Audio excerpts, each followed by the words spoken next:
you need to own your true rhythms in order to make clear decisions about when is a good time to work on your business and when is a good time to do other things in your life, and understand where your energy comes from and navigate all of that and make good decisions.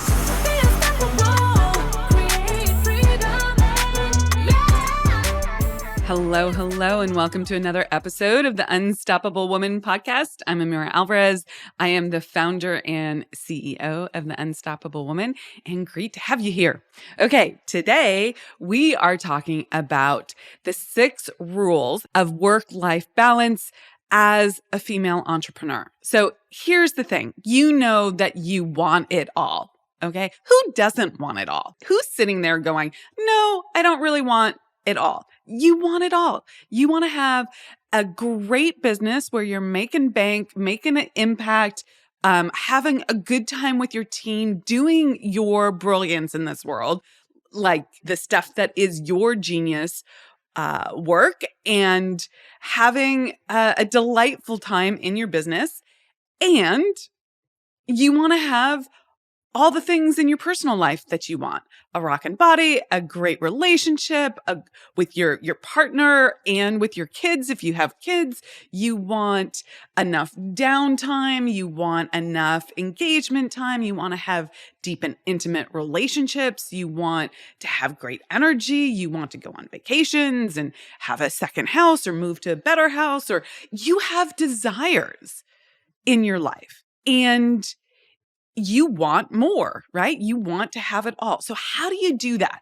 And where does this idea of work-life balance come into play? Well, I'm going to give you 6 rules to help you become someone and continue to grow yourself into more and more on this path of being someone who has it all. Okay, does having it all happen immediately, like right away, like you just use these 6 rules and instantly you have it all? No. If you want instant gratification, I don't think you should listen to this right now. But if you want to put the thoughtfulness in, if you want to put the decision making in, if you want to put the emotional love and effort into your life so that you can create a delightful life and know the tools and the way forward to creating this again and again whenever you up level, then listen up, because this is the breakdown. Okay, let's start. Number 1, this is the first rule to work-life balance as a female entrepreneur. It's knowing what done looks like. Okay, let me explain what I mean here. This is all about clarity. And I think there's an epidemic in lack of clarity and lack of ability to make a decision for yourself. We have been taught so often to jump through hoops for other people, and then we're stuck not excelling in our own lives, not actualizing the things that we want to actualize because we're jumping through these hoops and we haven't gotten clear about what we truly want in our life and in our business. So we abdicate responsibility and we just say, I'm supposed to, not consciously, but unconsciously, subconsciously, we're supposed to just be reactive to the world out there, to other people. And you don't make a clear decision for yourself about what success looks like to you. Now, where are we looking at success? We're looking at success around our business. How much money do we want to make? How much time do we want to put into it?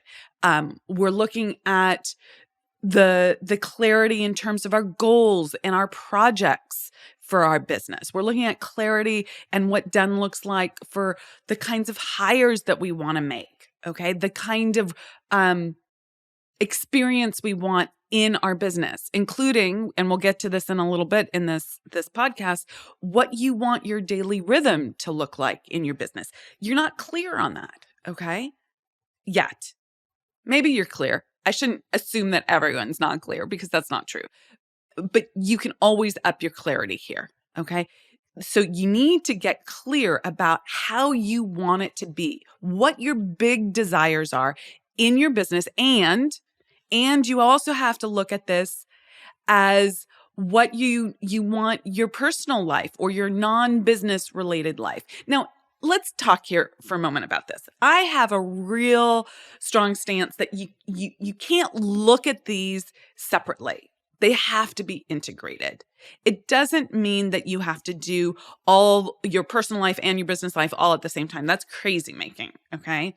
However, you can't look at the needs of your business separate from the needs of your personal life. And you can't look at the needs of your personal life separate from your needs of the needs of your business. And you have to have a holistic look at this and not just abdicate and say, oh, you know what? My kids need this, so I'm going to abdicate all my desires for the growth in my business. Or my partner wants this, and I abdicate all of this. Or my health requires this, so I don't do all of this. There's a negotiation there that needs to happen.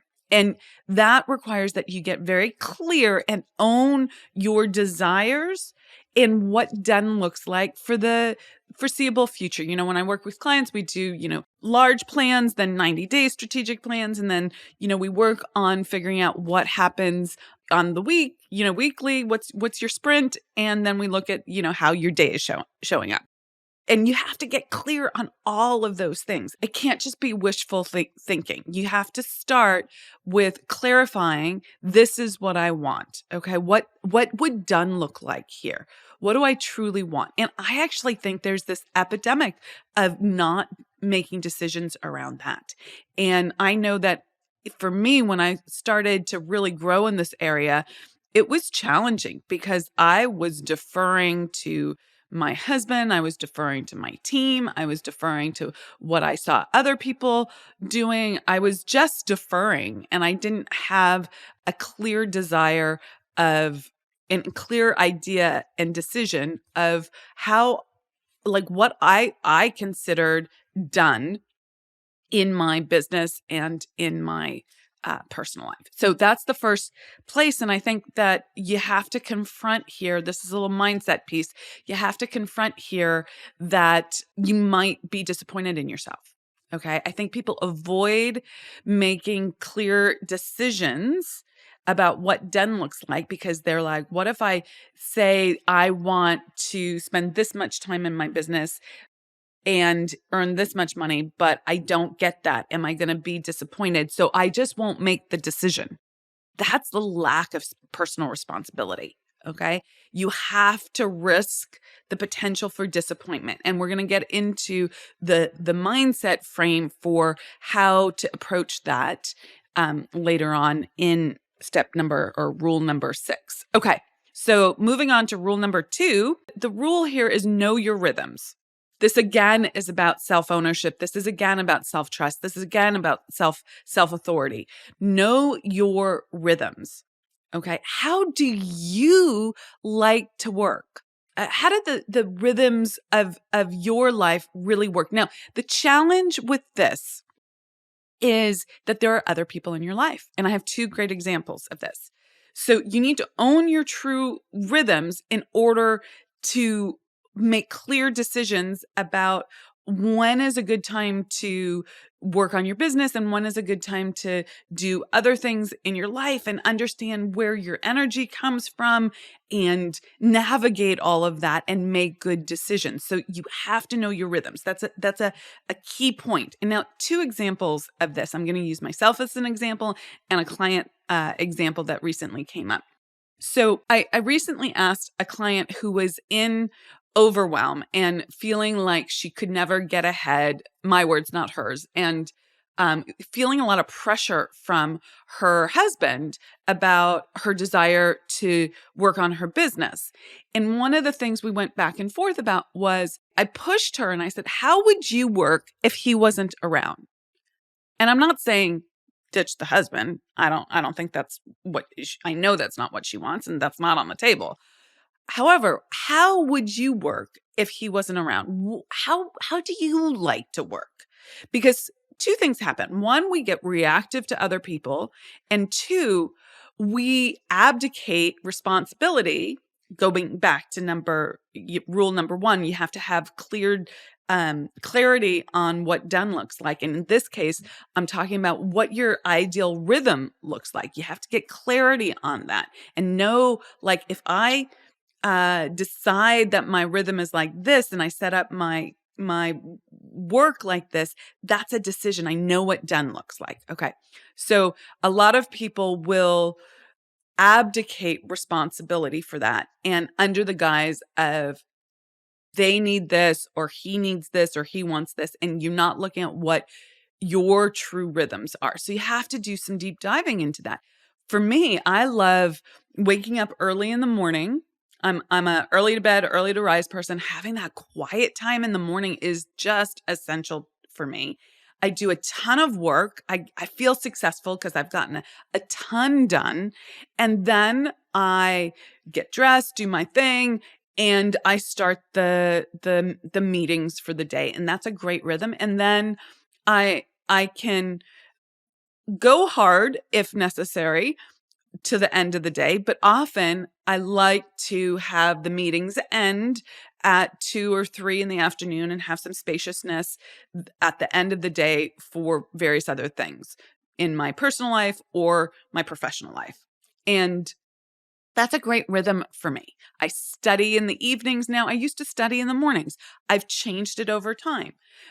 You might have a totally different rhythm because you have kids that need your attention at certain times of the day, right? So it's not an ignoring of the desires for connection with partners or kids, but it's an acknowledgement first of what your ideal rhythm would be, and then making an adjustment and seeing how these two things work together and clarifying what that's going to look like to you. For me, the example that I wanted to share with you is that I am someone who likes to get a certain amount of work done during the week, and I have my CEO times in the mornings, and I mentioned that already. And I love Saturdays for I do some deep thinking, I get ahead of certain things, I get some stuff done.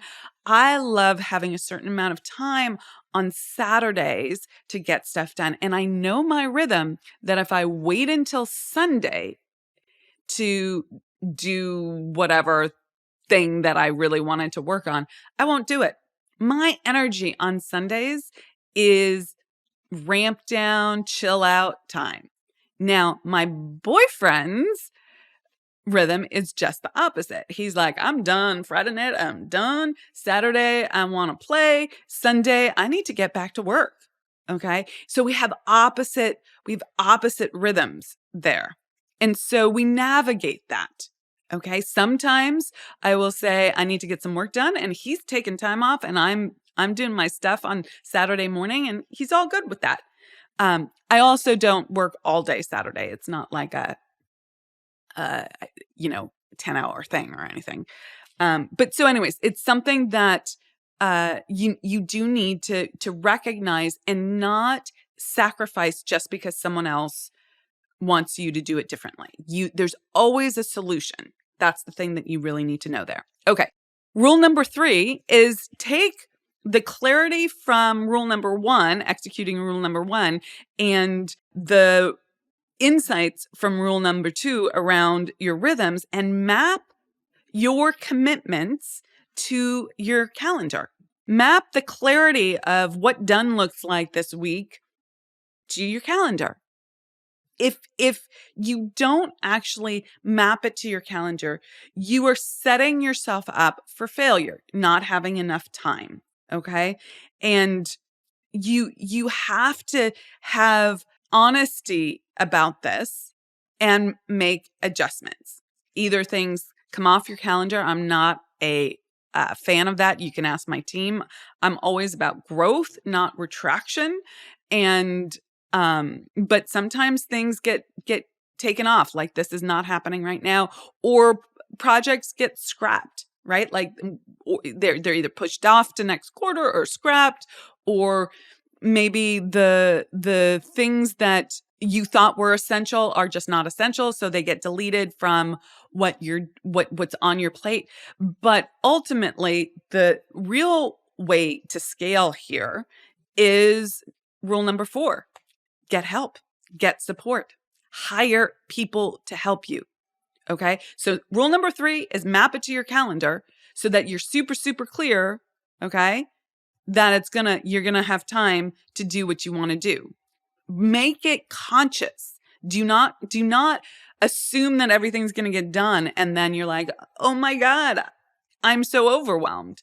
That is a recipe for staying in the overwhelm. And it's not the topic of this podcast, but I've spoken a lot about it in the past. And that is that your subconscious mind doesn't want you to change. And so it will keep you stuck in this overwhelm pattern. And you just have to own that you need to do things differently. Okay. And if you need help with that, definitely reach out to us, because this is what we help people with. Like, we get people who are classic overachievers who aren't being successful in their business at the level that they want, working at a much higher level so that they get this kind of ease that they want, but also the revenue. And the rest of their life becomes incredibly delightful, which is great. And they learn this self-ownership and self-trust piece, but you have to be willing to change. It can't just be, yeah, it's fine, no big deal. I'm going to keep doing what I've always done and assume I'm going to get different results, because it's just not true. Okay. So number 4 is you do need to get help. So what does help look like? Help looks like, housekeepers, ordering food delivery, having someone make food for you, having an executive assistant, having a personal assistant, having a mother's helper. That's all like personal life help. You really need to look at that. Maybe you need someone to do the carpool. Okay. And you can sacrifice that 10 or 15 minutes or 20 minutes or half an hour with your kids because you'll be fully present when they arrive home. Maybe not. Maybe that's not the right thing for you, but you do need to figure out where you're going to get help. Who's doing the laundry? Does it have to be you? Right? All of these things. Now, I can hear some of you going, but Amira, I don't have the money to hire these people. You need to start before you have the money. And there's a big and here. You have to do the needle moving work in your business so that you make more revenue. This is super essential. Okay. The idea of getting more help is that either it's allowing you to work on your business and do the needle moving work so that you make more money, or it's allowing you to have more of the connection time, personal life time, family time that you desire.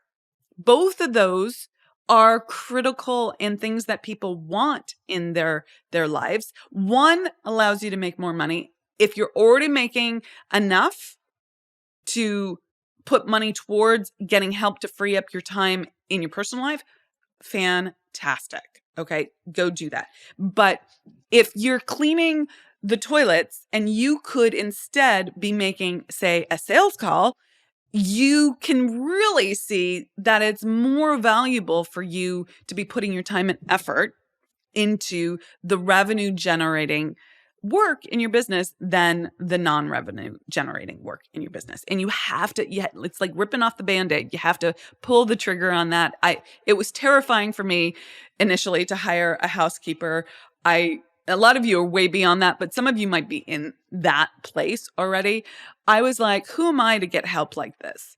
What will the neighbors think? And in fact, the neighbors did say, oh, you got a cleaning service. Right? And that's silly. And I survived it and it was fine. And I'm so glad I did. And it allowed me to free up my time. Okay. So you need to get help. Maybe it's help with personal training, whatever it is. Okay. Then there's help in your business. And this comes in two places. One is hiring a mentor or a coach. One is hiring team. Both are absolutely essential. I wouldn't do one without the other. I would do both. Okay. I wouldn't go either or on this. I have found from my personal experience that I had to hire a coach and a mentor multiple times for many, many years to get my head straight and my thinking up-leveled enough to be able to maximize my life and my business. Okay. Because I was stuck in an old belief system and I didn't know how to do business as well as I needed to. And I still participate in mentorship and masterminding. I think it's super essential. It's just a different quality of what that relationship looks like. But I am always going to put myself in a place where I'm working with people who are further ahead of me because they know things that I don't know.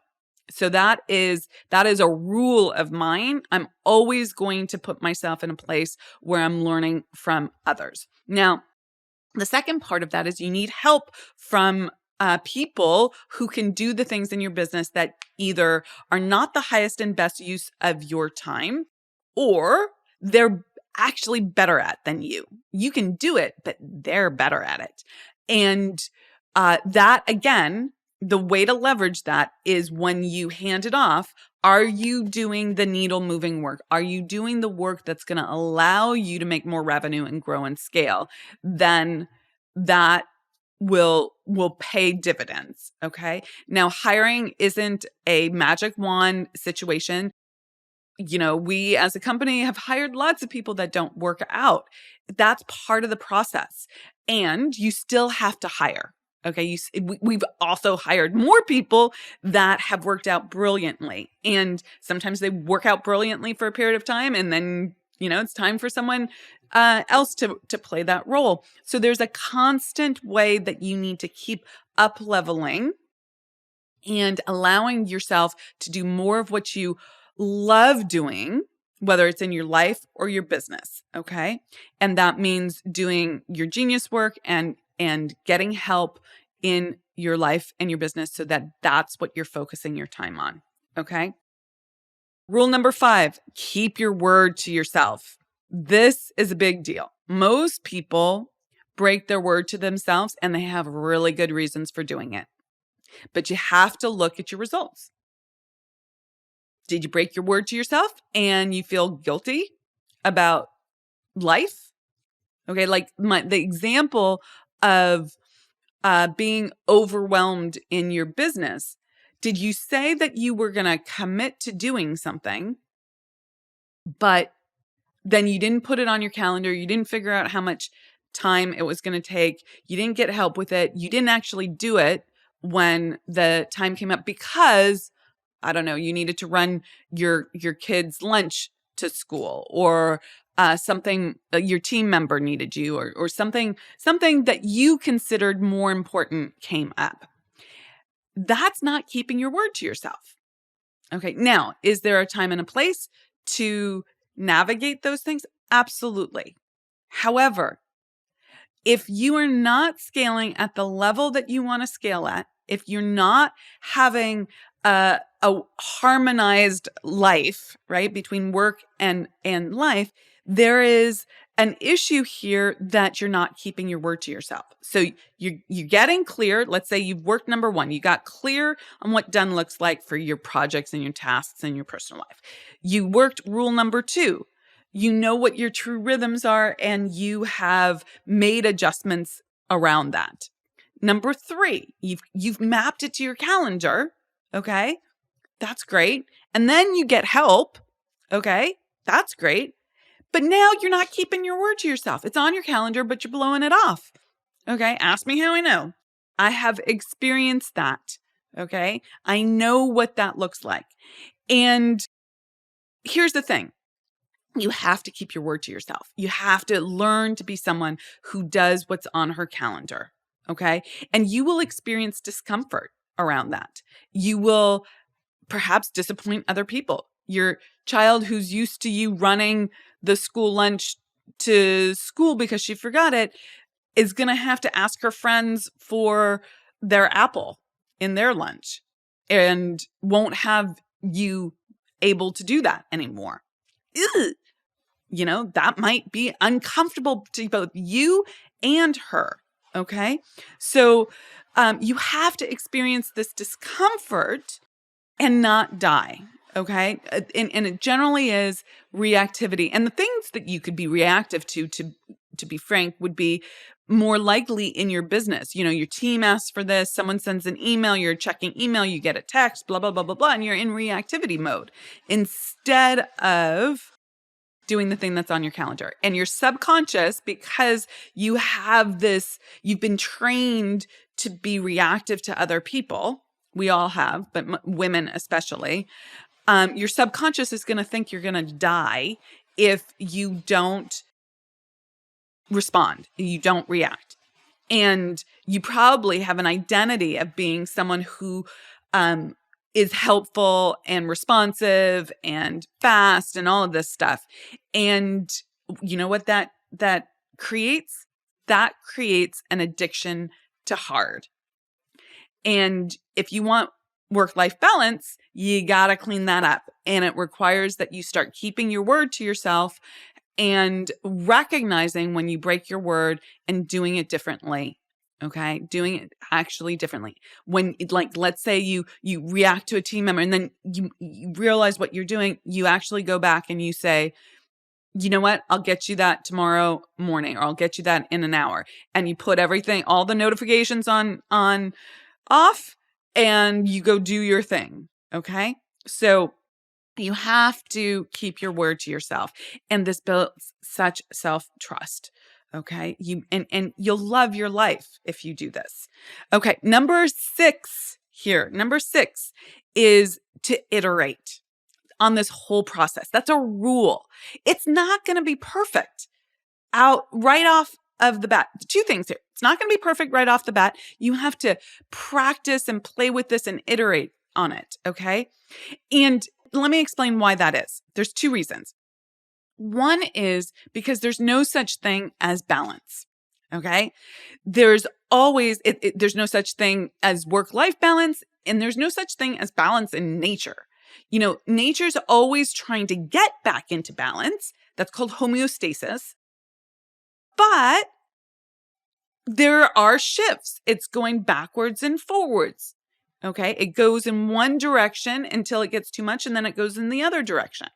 Okay. And it's trying to find that balance, but there are always new variables that come into play, and you are finding homeostasis. But it's not like, if I do these things, I am going to achieve balance. Like, that's an end state. You do not want, you're going to set yourself up for failure if you look at it like an end state. Instead, look at it like a journey, like a process. Okay. And that you're going to iterate on this, because guess what? If you're driven, if you want more for yourself, if you want to have it all, once you have the housekeeper, then you're going to want the personal chef, right? And you're going to want more. Once you make $10K a month, then you're going to want to make $20K, and then you're going to want to make $30K, and then you're going to want to make $50K and $84K and so on and so forth, $200K a month. You're going to keep wanting more. So as you desire more, and this is the natural state of human beings, listen back to past podcasts on how desire is causative, and this is part of our essential nature as human beings, that as you want more, it's going to shift the variables, the conditions of your life. Maybe you decide, I want to spend more time with my wife or my husband, and that's going to shift the variables. Oh, well, that means that I need to hire someone else has to take this. I need to change my calendar. It has to look like this, right? And there's a shift on how this works. Or maybe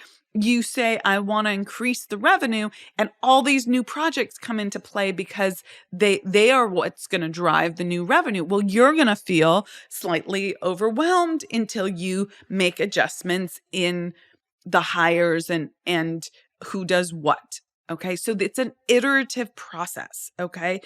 Don't look at this as something that is done once. It is done again and again. If you perceive it that way, if you look at it that way, you are going to enjoy your work and your personal life, your professional life and your business life. Your professional life and your personal life so much more. Okay. And have grace with yourself here. Okay. Recognize that it's a learning process. This is part of thinking about this homeostasis, if you will, process as an iterative process. Have grace with yourself. That doesn't mean letting yourself off the hook for not keeping your word. It looks like acknowledging that you kept your word, but not guilting and shaming yourself. Okay. And holding yourself to a higher standard. Okay. Which means, how do I better my best here? What would you do differently here? How can I actually do this better? And putting that into play, executing on it, not just thinking about it. And know that as you grow, there will always be adjustments that you need to make. Okay, so in summary, 6 rules to work-life balance. And now you know my stance on balance, and it's really work-life homeostasis. So they look like this. But homeostasis is kind of like a heavy word, right? And it doesn't make sense to put that out there. No one's going to be like, oh yeah, I want work-life homeostasis. So we use work-life balance, but just know that my stance on that. 1, get clear. Know what done looks like. Okay. For all goals, tasks, relationships, everything, get clear. Number 2, know your rhythms. What are your energy patterns? I'm a morning person. Maybe you're a night person. Does your energy go down in the afternoon? Do you like having busy days, not busy days? What are your energy, your rhythms? Map your commitments to your calendar. That's step number 3, or rule number 3. And rule number 4 is get help. Rule number 5 is keep your word to yourself. And rule number 6 is iterate often. Okay. With that, I'm Amira Alvarez. Thank you so much for listening. I'll catch you in the next episode. Please definitely subscribe, give us a like, share comments, share the podcast with your friends and family, and have an amazing life. Mwah. Bye.